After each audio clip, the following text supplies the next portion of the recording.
10h09, estamos recebendo aqui nos estúdios da 92 hoje o ex-governador aqui do estado de Mato Grosso do Sul, José Orcílio Miranda dos Santos, Zeca do PT, né, que neste ano está colocando o seu nome aí como pré-candidato a deputado estadual, não é? Para um bate-papo aqui com a nossa bancada. Aqui eu cumprimento já com um bom dia e já vou iniciar perguntando para o senhor, Zeca. O senhor chegou a se colocar como candidato a governo do estado, né?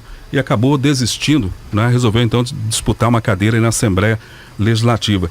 Queria saber do senhor por que dessa desistência, o que levou o senhor a mudar os planos aí com relação ao seu futuro político. Bom dia, seja bem-vindo. Bom dia, perfeito, e com certeza eu vou responder, mas antes de tudo, gostaria de cumprimentá-los na figura do Cícero, que aprendi a conhecer e gostar lá no boteco, um bar que eu e Dona Gilda frequentamos muito e que é um casal fantástico. O velho, felizmente, vive num outro espaço e com certeza está bem. Cumprimentando o Cícero, cumprimento vocês todos dessa bancada inteligente que me dá a oportunidade, através da Grande FM 92.1, de poder dialogar, com certeza, com boa parte ou grande parte da população dessa cidade que sempre nos recebe com muito carinho, com muita hospitalidade.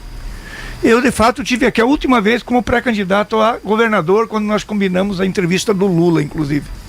Em dezembro, eu já vinha conversando com o Lula desde agosto do ano passado. Em dezembro, o Lula me convidou, fui almoçar com ele em Brasília. Ele reiterou o convite. Eu disse que me sentia envaidecido de ser convidado pelo futuro presidente para ser governador.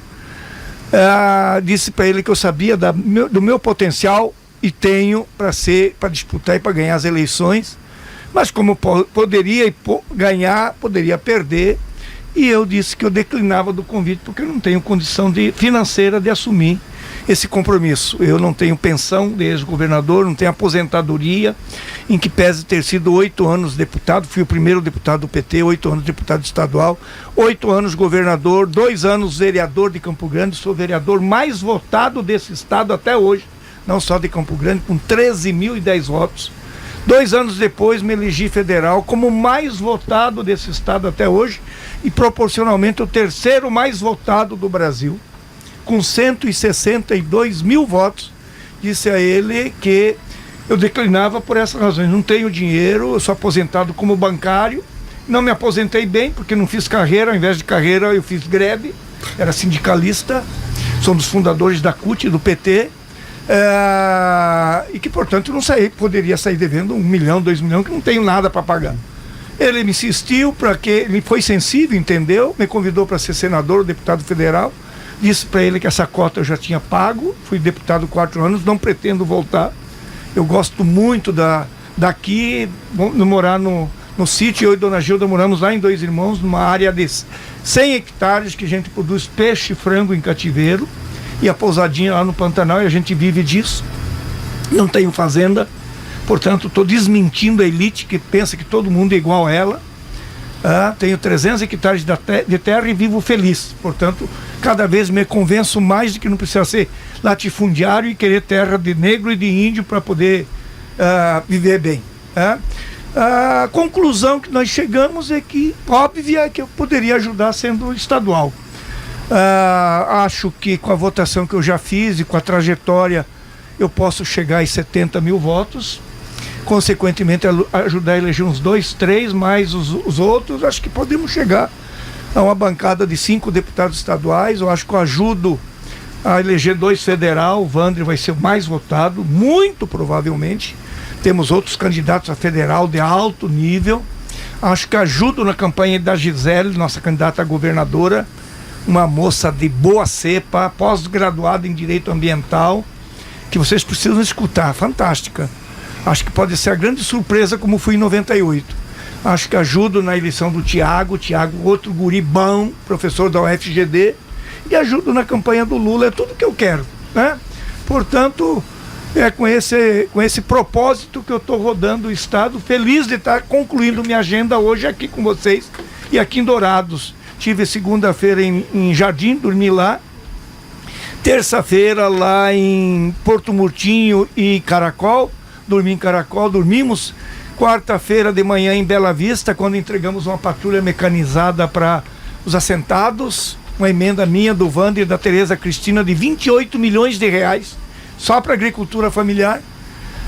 Aí à tarde tive de quarta-feira em Antônio João, ontem o dia todo em Ponta Porã e hoje aqui, né? Acho que dá para fazer uma bela caminhada e assumir uma vaga na Assembleia, levar uma bancada e com certeza vou ter o status de federal pela minha relação de amizade com Lula, pelo conhecimento que eu tenho das principais figuras que vão compor o governo do Lula, porque o Lula vai ganhar, e portanto ajudar a trazer recursos para o Mato Grosso do Sul e para Dourados. O senhor meio que já respondeu a minha pergunta, mas eu vou insistir aqui. Claro. Lembremos que o senhor começou a sua carreira política justamente na Assembleia Legislativa. Sim, sim. Para mim vai ser um orgulho, eu fico pensando nisso, 32 anos depois voltar como deputado estadual. Pois é, e é melhor ficar em Campo Grande do que enfrentar toda a logística semanal de ir para Brasília como deputado Cícero, federal. você está tocando numa coisa que é importante. O pessoal fala deputado não trabalha, é uma coisa de louco, Cícero. Eu saía de Campo Grande, todo mundo sai, que é deputado, senador. Terça-feira, 5 horas da manhã, passa no hotel, troca de roupa, vai para a Câmara, sai de lá 2 horas da manhã, você não viu anoitecer, passar o dia, vai dormir, quarta-feira é dia das comissões temáticas, vai para a Câmara às 9 horas, almoça por lá mesmo, à tarde tem sessão da Câmara, à noite normalmente tem sessão conjunta, né, do Congresso, Câmara e Senado, sai de lá de novo 1, 2 horas da manhã, vai para casa dormir, 5 horas você tem que estar lá para bater ponto, para pegar um avião o mais cedo possível, chegar em casa, trocar de mala, ver a família e ir para o interior. Isso é vida. Eu não me proponho a isso. Por isso, eu insisti com o presidente Lula e ele entendeu de eu ser ajudar na campanha. Eu tenho essa obrigação ideológica, política, como deputado estadual. Ô Zeca, o PT, na minha concepção, ele ficou enfraquecido nos últimos anos aqui no estado de Mato Grosso do Sul. Eu gostaria de saber qual a razão para isso ter acontecido. Se você considerar, inteligente também tua pergunta, se considerar que de 2005, com a história do mensalão, a 2015, 16, com a história do petrolão, nós somos bombardeados, denunciados, caluniados, injuriados pela elite brasileira e pela grande mídia, tentando nos jogar na vala comum. É natural esse processo de dificuldade que nós passamos. Eu estou impressionado com o que eu estou vendo. Não só os antigos ressurgindo como Caraguatá do chão, renascendo, mas muita gente nova vindo para a campanha, nem como o PT, como simpatizantes desesperados, dizendo nós temos que mudar o Brasil. Eu contei agora há pouco para um conjunto de amigos, eu estava em Nioaque semana passada, com os índios, com os negros, lá tem quilombolas, tem os índios e tem os assentados. E uma professora negra me puxou de lado e falou: Zeca, eu posso te explicar por que eu estou aqui? Eu falei: pode, minha senhora. Porque eu acordei da dormência coletiva, olha, até me arrepiou. Eu falei: que é? Por que isso que você me fala? Porque eu concluí que nós coletivamente dormimos, apagamos, e a gente está acordando desesperado, porque o que a gente tinha, a gente não tem mais. Eu falei: o que a senhora tinha e não tem mais? Falou: em casa, eu, meu marido e 2 filhos. Nós 4 trabalhávamos, hoje só eu. Na época nós compramos um carro, hoje não posso tirar da garagem porque não conseguimos pagar a gasolina. Na época do Lula, final de semana, nós comíamos um churrasquinho de costela, chamava os amigos, hoje não conseguimos comprar carne. Na época do Lula, meus 2 filhos estavam na universidade, tive que tirá-los, trazer para casa, porque a gente não consegue sustentar em Dourados, estudavam aqui. Na época, a gente podia tranquilamente até planejar para viajar, para botar o pé na água salgada. Ela disse, conhecer o mar. Hoje a gente não consegue sair aqui de Nioaque. Quando a gente percebe isso, dá uma saudade danada e uma vontade de retornar aquele tempo. Por isso que a gente está aqui. Olha, acho que essa explicação comparativa do que era e do que é violenta e faz as pessoas acordarem. Aquela cena, meu irmão, que a gente viu correr o mundo, de centenas de famílias numa fila de açougue esperando um pedaço de osso para chupar, é brutal, é violenta, para um país que se diz um dos maiores produtores do agronegócio. Dá vontade de chorar. E o pior, me dizia um empresário amigo em São Paulo semana passada, eu trabalho numa grande empresa, fui contratado porque preciso trabalhar. E ele me dizia, Zeca, pior que isso, é de que hoje tem uma fila de 6 meses dos mais ricos esperando um novo jatinho para trocar o jatinho que já usa. Quer dizer, a concentração brutal, violenta da terra e da riqueza para alguns e a miséria que campeia leva naturalmente as pessoas a querer mudar. E é por isso que esse Brasil vai mudar. Eu estava dando uma entrevista agora há pouco e vi Lula hoje, parece que num dos institutos chegou a 47, ganha no primeiro turno e vai ganhar, e vai mudar o Brasil. E por isso estou dizendo, nós temos que fazer deputados, porque o Lula vai ter a obrigação de meter o dedo na ferida. Nós temos que fazer a reforma tributária. Esse país tributa a classe média, tributa o pequeno, tributa vocês, profissionais liberais, tributa o trabalhador de carteira assinada, tributa o pequeno, médio empresário do campo da cidade. A elite brasileira não paga imposto. A elite brasileira tem que ser tributada na grande, falando grande, na grande fortuna, na grande herança. É como qualquer país capitalista do mundo, não é coisa de comunista. Os Estados Unidos, a Alemanha, a Inglaterra, os países evoluídos tributam a grande fortuna. No Brasil, olha que pouca vergonha, a gente isenta ganhos de capital. Sabe o que é isso? Dividendos que o cara ganha aplicando o dinheiro dele em aplicações financeiras sem gerar nenhum emprego. Lula vai ter que mexer com isso, Lula vai ter que repensar a reforma trabalhista, a reforma previdenciária. Nós vamos ter que um dia ter coragem de meter o dedo na ferida e repensar a estrutura fundiária. É inadmissível o cara ter 50, 100 mil hectares de terra, ainda quer a terra dos negros, ainda quer a terra dos índios. Aí o negro e o índio que é bandido, não ele. Não precisa disso para ser feliz, não precisa. Eu tenho 300 hectares de terra, eu e minha família, com 2 genros, minhas filhas, e a gente vive muito tranquilo e muito bem. 10 horas e 21 minutos, 10 e 21. Eu vou fazer um pequeno intervalo agora e a gente continua nesse bate-papo. Daqui a pouquinho o Paulo tem pergunta também para o Zeca do PT. Hoje nós estamos entrevistando aqui o ex-governador do estado, Zeca do PT. A gente volta já já com a continuação desse bate-papo aqui no Espaço Aberto. Programa Espaço Aberto. Sua manhã com mais informações. Bom dia, 92 FM. 10 horas e 24 minutos. Programa Espaço Aberto. Até meio-dia por aqui o seu compromisso com a informação, com a notícia. E hoje nós estamos aqui recebendo nos estúdios da 92, aqui no programa Espaço Aberto, o ex-governador Zeca do PT para um bate-papo. Quem vai perguntar agora é Paulo Wagner. Diga lá, Paulinho. Muito bem. Zeca, quando da oportunidade que a gente teve de entrevistar o ex-presidente Lula, e ele nos deixou bastante à vontade para fazer perguntas que fossem polêmicas, até exatamente para ter a oportunidade de responder sobre isso, né? E da mesma forma com o senhor, assim, a gente sempre teve essa liberdade de fazer sobre tudo. O senhor falou agora há pouco, quando o Daniel perguntou do porquê, talvez, do enfraquecimento do PT aqui no estado, e talvez até de forma nacional. O senhor elencou ali algumas razões dentro do seu entendimento e falou com relação ao partido ter sido atacado, de injustiças e tudo mais. Mas também tem outra realidade. A cúpula do Partido dos Trabalhadores, todos foram presos, pararam na cadeia, acusados de corrupção. O Lula ficou 2 anos preso. Foram condenados.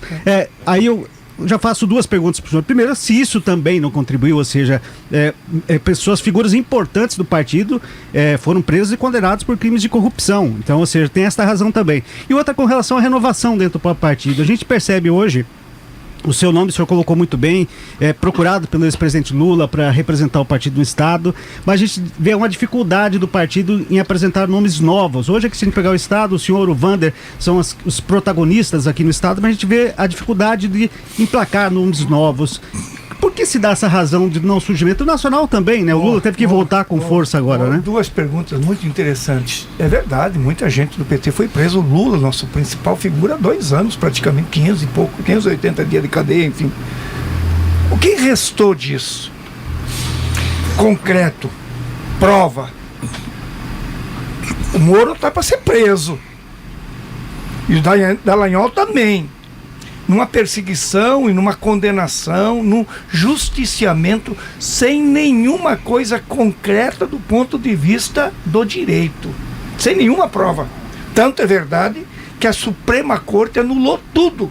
Tanto é verdade que alguns dias atrás a história do triplex veio à tona e foi leiloado. E o cara que ganhou num leilão lá, não sei o quê, falou que vai vender porque não tem dinheiro para pagar a mensalidade, sei lá como que é, sabe? Então, é aquilo que nos acusaram da corrupção, tá vendo acontecer hoje. Por que não se tem o mesmo comportamento com o filho do Bolsonaro que comprou uma mansão por 6 milhões de reais sem ter renda para isso? Concreto, ele mora na casa. Está sendo investigado, não está? Gavetado por aquele pilantra do chefe do Ministério Público Federal, todo mundo sabe, andou até trocando soco, porque os procuradores não admitem o que esse cara está fazendo. E essas coisas do Bolsonaro andar passeando com dinheiro público de moto náutica, sei lá o quê, e de moto não sei o quê. Motociata, uma fortuna, sem nenhum sentido, brincando de ser presidente, sem nenhuma autoridade, com nada, desrespeitado, um pária, né? Ninguém fala absolutamente nada. Não, mas aliás, é criticado todos os dias por conta disso, né? Bota o rabinho no vão das pernas e fica quieta. Por que aquela doida que uma vez na frente do posto lá em Curitiba, sabe o que foi? Olha que horror, a gasolina R$2,80. Cadê aquela maluca pra ir lá gritar e chorar agora que tá R$8? Então, eu até entendo isso aí. Sim. É porque é a disputa ideológica. Agora, isso que aconteceu reverte contra, que vai e volta, né? E agora o povo percebe que foi uma tremenda jogada para tirar Lula do poder de 2018, porque ganhava a eleição, e vai devolvê-lo ao poder agora. Ponto. A segunda, o PT errou e na medida que crescia, abandonar um trabalho que nós fizemos lá em 82. Eu sou fundador do PT Nacional.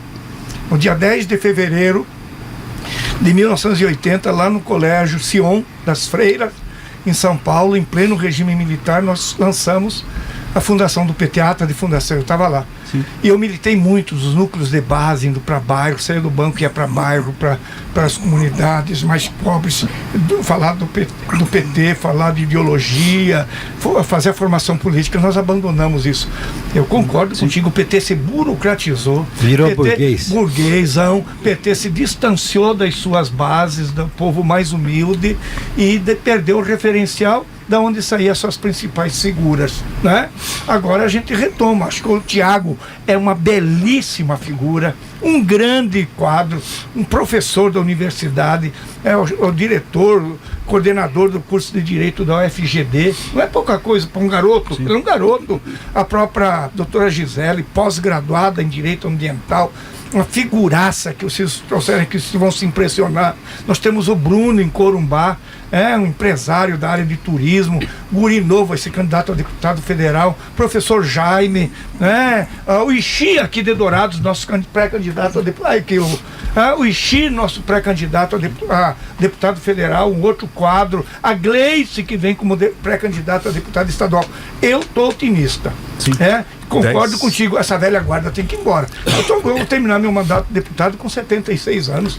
Eu quero passear um pouquinho com o Gildo, não quero ficar... não quero ir embora, mas pelo menos estar ao lado de uma renovação. Embora, no sentido, chega de mandato, vamos dar oportunidade para outro. 10 horas e 30 minutos. Zeca do PT hoje batendo um papo com a gente aqui.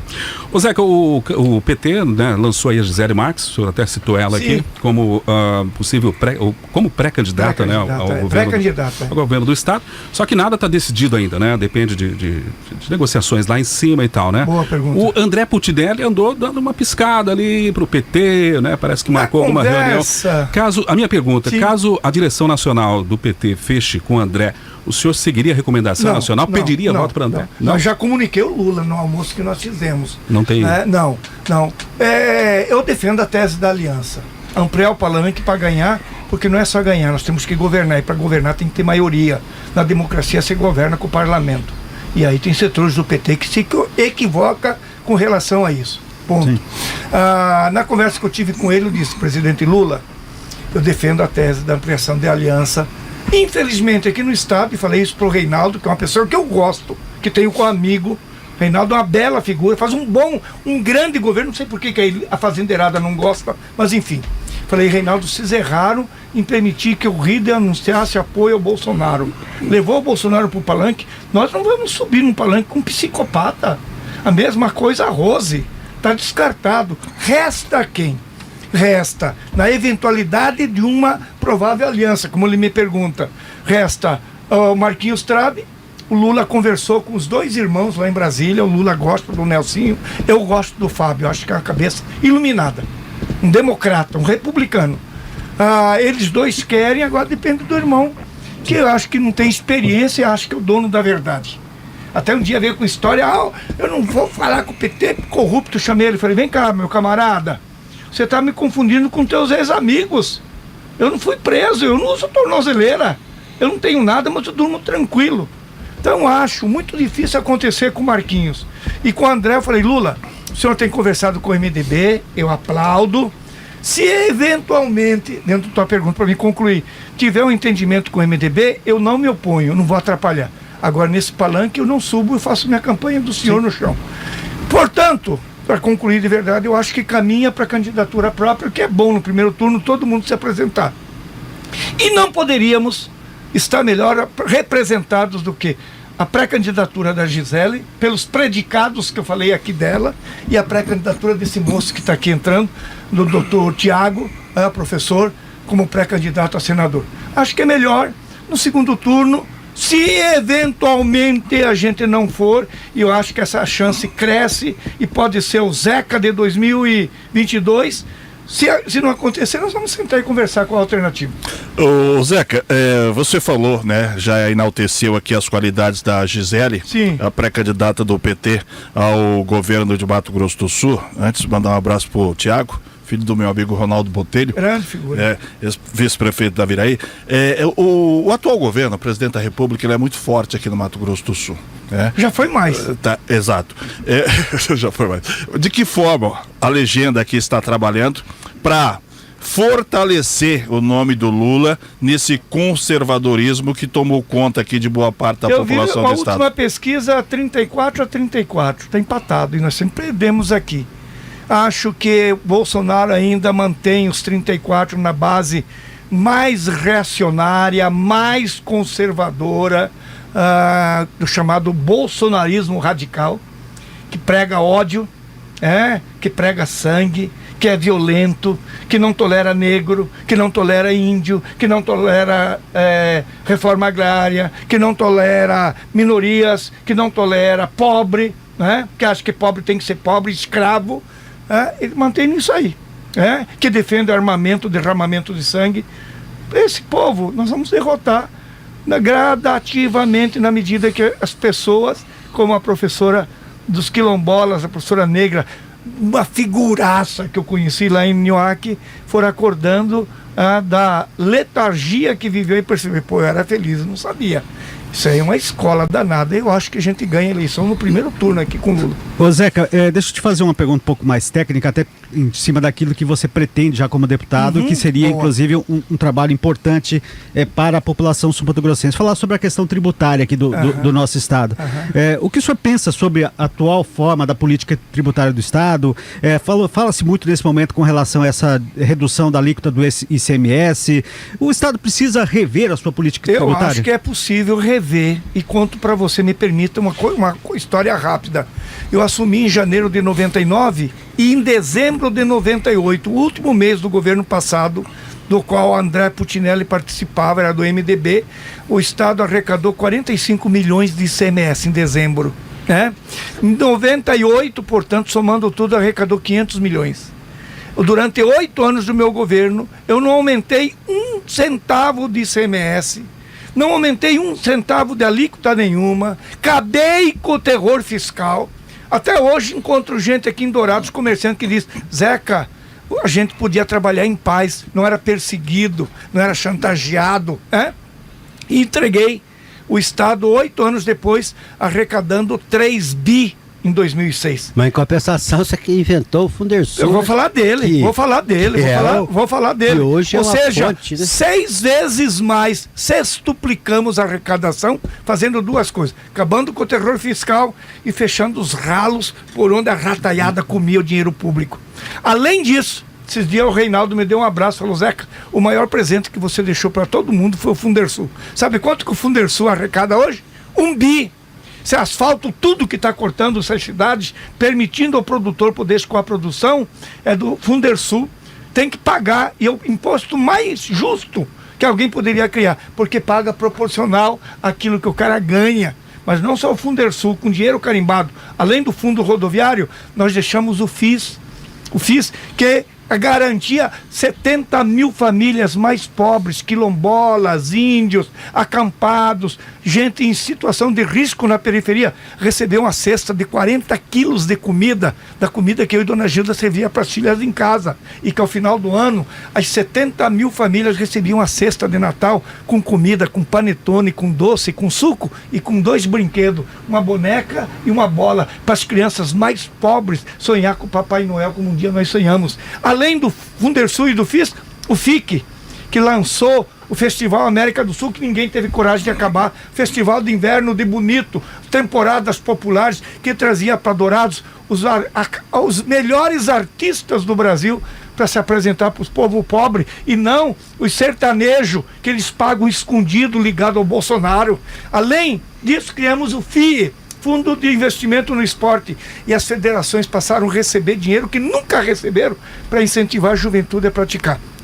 Portanto, eu acho que tem que repensar a carga tributária do Estado, é pesada, permitiu, a verdade é essa, ao Reinaldo, o governador, botar as contas públicas em dia, poder fazer os investimentos. Eu quero levar esse debate com minha experiência. Sim. Como quero debater, me permita, a questão da saída bioceânica. Teve recentemente esse congresso na Assembleia.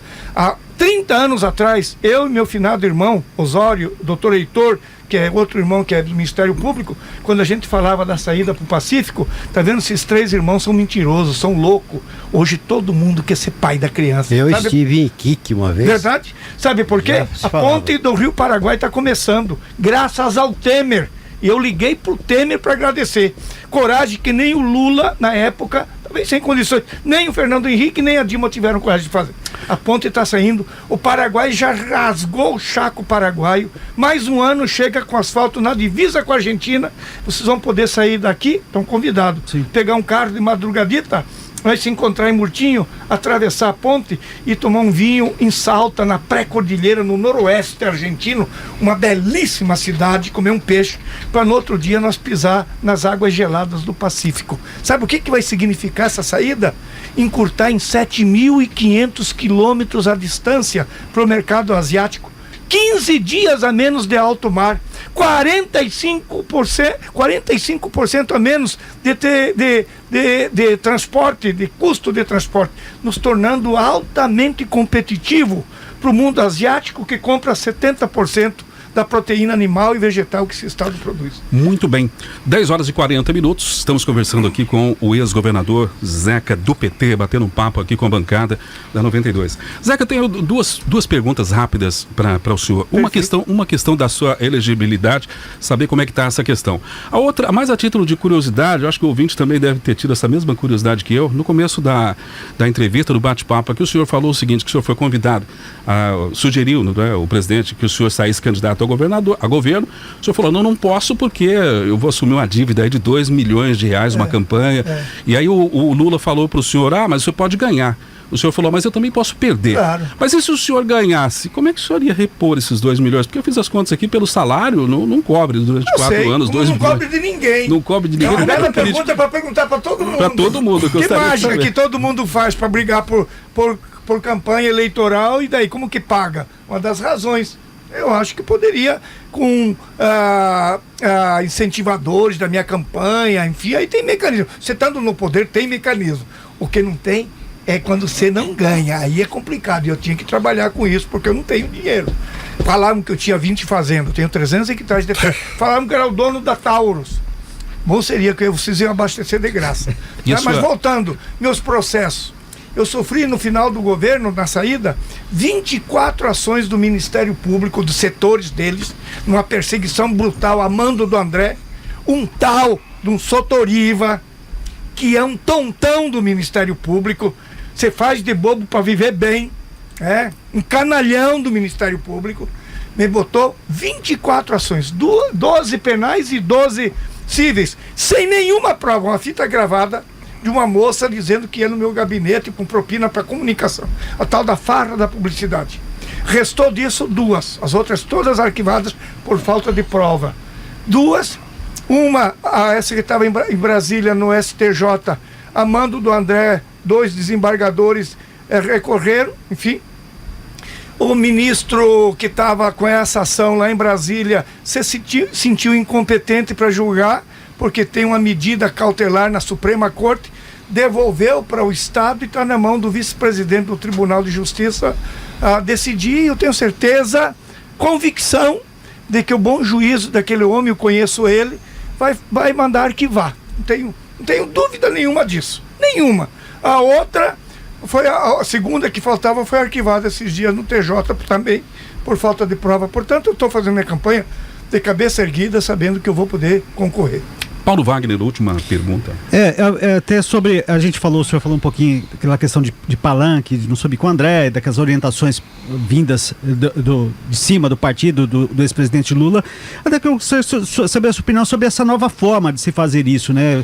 Veio a questão aí da federação partidária, tem exatamente essa questão. A gente vai ver muito candidato que lá no cargo federal vai estar com um candidato a presidente, no estado com um governador com outro, e apoiando outros candidatos aqui na base. O senhor concorda com essa nova forma? O senhor entende que a forma como se fazia antes, do alinhamento que se tinha, era melhor? Era a forma atual da federação infinitamente melhor do que a vergonha, a prostituição que era chamada a tal das coligações anteriores, que era um jogo de interesse pessoal. Os caras se adonavam do partido, botavam o nome dele para se eleger, no outro dia ele estava vendido para um governo, para o prefeito, sei lá para quem. Agora não, agora é um contrato, é um casamento. Sim, é um casamento. O PT fez um contrato de casamento, acho que já registrou PT, PV e PCdoB. Esses 3 partidos necessariamente por contrato, por força contratual, sim, tem que estar junto até 2026. Aí pode fazer coligações, sim, mas quem tiver na federação tem que ficar com o projeto até a próxima eleição.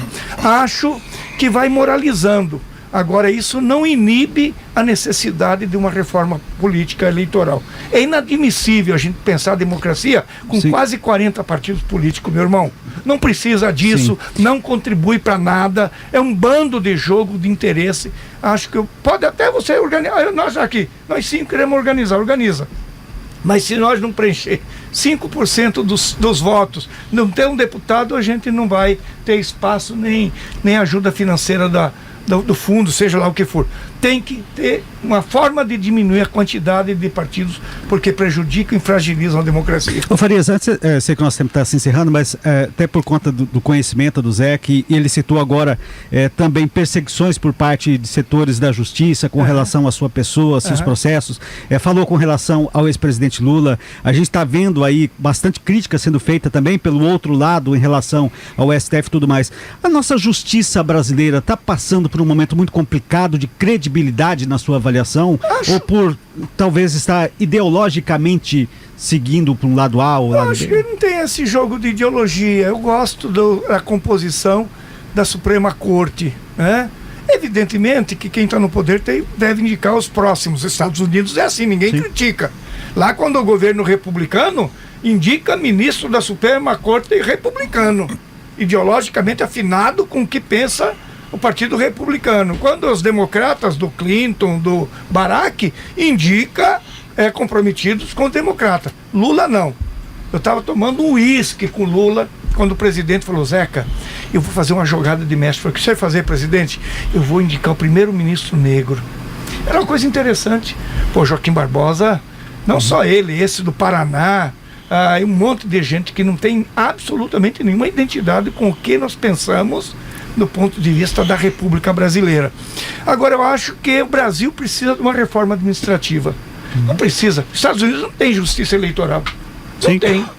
O próprio judiciário faz as eleições. Nem do trabalho. Nem do trabalho. Nem do trabalho. E nem militar. Aqui tem o tal Supremo, como que é? Tribunal. Não, militar. Um general lá que não entende coisíssima nenhuma, fica julgando e protegendo os milicos. Essa é uma outra coisa que o Brasil tem que pensar. Não dá para ter 300, 400, 500 homens endourados. Esse povo tem que estar na fronteira, fiscalizando a entrada, proibindo a entrada de droga. Vai estar aí para quê? Correndo todo dia. Sabe? Vai guerrear com quem? Com o Paraguai, com a Bolívia? Fez aquela palhaçada lá na frente do Palácio Planalto. trator velho jogando fumaça, de que era fumacê, não era tanque de guerra. Chega! O Brasil tem que ser repensado e nós vamos ter que repensar isso tudo. Muito bem, 10 horas e 47 minutos. O papo poderia se estender por muito mais tempo. Infelizmente, o Zeca tem outros compromissos. A gente tem que encerrar. Muito obrigado pela presença aqui nos estúdios Zeca do PT. Eu que agradeço, quero cumprimentar vocês da Grande FM por esse espírito democrático. É isso que permite cada vez mais, em que pese toda a modernização, a tecnologia da comunicação, não sei o que, em tempo real. Nada substitui o rádio. Sim. Nós estamos falando aqui, o cara está lá no interior, já indo para o sítio, voltando dele, da roça, a dona preparando o almoço, o filho voltando da escola. Os caras estão sintonizados na Grande FM. Essa magia do rádio é uma coisa fantástica. Eu adoro o rádio e adoro debater com gente inteligente como vocês são aqui. Eu aprendi a ser botafoguense no rádio, lá na beira do Rio Paraguai, em Porto Murtinho, em 1962. Eu tenho 72, eu tinha 12. E a gente escutava a Globo, Nacional do Rio e a Tupi. E foi quando surgiu o Anjo das Pernas Tortas. Olha que figura. Garrincha. O ataque era ruim, o ataque do Botafogo. Garrincha, Didi, Quarentinha, Amarildo, Zagallo. Prazer estar com vocês aqui. Obrigado. 10 horas e 48 minutos. Conversamos aqui com o José Orcílio Miranda dos Santos, o Zeca do PT. Temos um breve intervalo, voltamos já já.